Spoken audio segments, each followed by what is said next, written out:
Hi, I'm Alex. If you are intrigued by the complex interplay between wealth and power, make sure to subscribe to our channel. Today we're embarking on an in-depth exploration of BlackRock, the largest asset manager in the world. With a staggering $10 trillion in assets under management, BlackRock has quietly ascended to become one of the most influential financial institutions in history, wielding a grip on global economies and markets that some argue rivals that of entire governments. The origins of BlackRock trace back to the mid-1980s and the remarkable journey of Larry Fink, a visionary who transformed a costly setback into a monumental opportunity.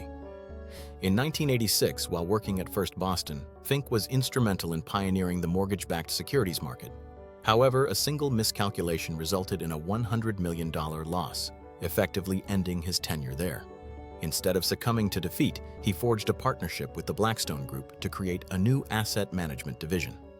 Within a decade, this division blossomed into BlackRock, which would soon surpass its parent company in both size and influence, marking a significant turning point in the financial landscape. What truly distinguished BlackRock from its competitors was Fink's foresight in harnessing technology to revolutionize asset management. While rivals were focused on traditional methods, relying on star fund managers, BlackRock made substantial investments in its proprietary risk management system, Aladdin. This groundbreaking platform processes millions of calculations daily, assessing risks associated with over $20 trillion in assets, nearly 7% of all financial instruments worldwide. Aladdin has been aptly described as the operating system of global finance, and its predictive capabilities have made it indispensable to over 1,000 institutions, including major central banks and sovereign wealth funds. The 2008 financial crisis proved to be a defining moment for BlackRock. While many financial institutions faltered, BlackRock not only weathered the storm but also thrived, as the U.S. government enlisted its expertise to manage toxic assets from failing banks like Bear Stearns and AIG.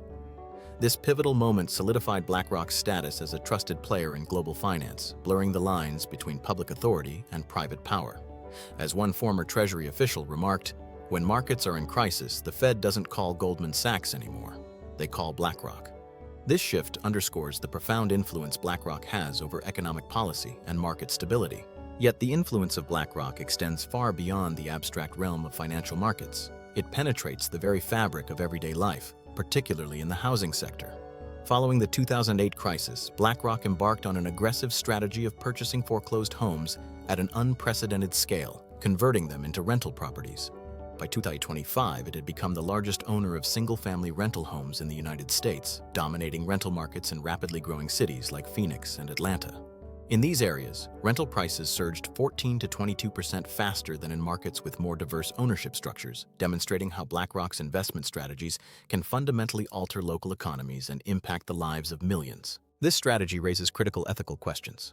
Internal documents reveal that BlackRock employs sophisticated algorithms to maximize tenant revenue extraction, effectively determining how much rent can be increased before tenants decide to leave. This raises significant concerns about the human cost of profit maximization, as millions struggle to find affordable housing in an increasingly competitive market. The implications of such practices extend beyond mere financial metrics, touching on the very essence of community stability and social equity. In recent years, Larry Fink has sought to reshape BlackRock's public image by championing environmental, social, and governance (ESG) investing.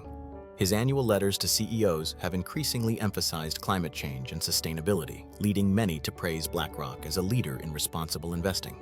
However, the reality is more complex. Despite its public commitments, BlackRock remains one of the largest investors in fossil fuels, with over $85 billion allocated to oil, gas, and coal companies. This apparent contradiction highlights the challenges of balancing profit motives with social responsibility and raises questions about the effectiveness of ESG initiatives in an era where financial returns often take precedence. As of 2025, BlackRock boasts a brand value of $8.3 billion, reflecting a remarkable 17% increase year-on-year according to Brand Finance. This staggering figure not only underscores the firm's financial prowess, but also its pervasive influence across various sectors. Together with fellow asset managers Vanguard and State Street, BlackRock controls a combined $22 trillion in assets, holding significant stakes in approximately 88% of S&P 500 companies. This concentration of wealth and power raises serious questions about the implications for democracy and governance, as the voices of individual shareholders and communities can be easily overshadowed by the interests of a few large entities. The firm's passive investment strategies, which allow it to track major indices rather than actively manage funds, have democratized investing for many. However, they have also contributed to a worrying trend where investment flows disproportionately favor a select group of corporations.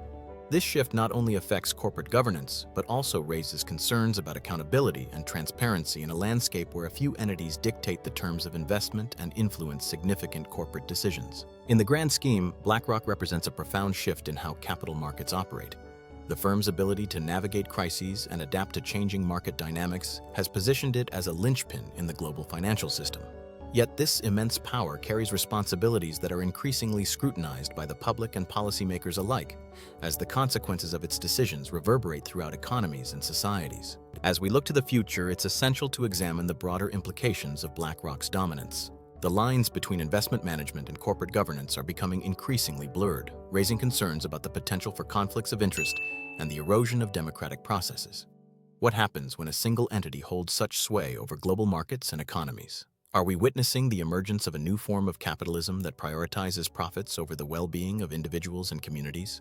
This exploration of BlackRock's empire reveals that this financial behemoth is more than just an asset manager. It is a powerful force shaping the future of our economies and societies. If you found this deep dive into BlackRock's influence enlightening, be sure to like, comment, and subscribe. Join us next time as we continue to explore the intricate dynamics of wealth and power in our interconnected world.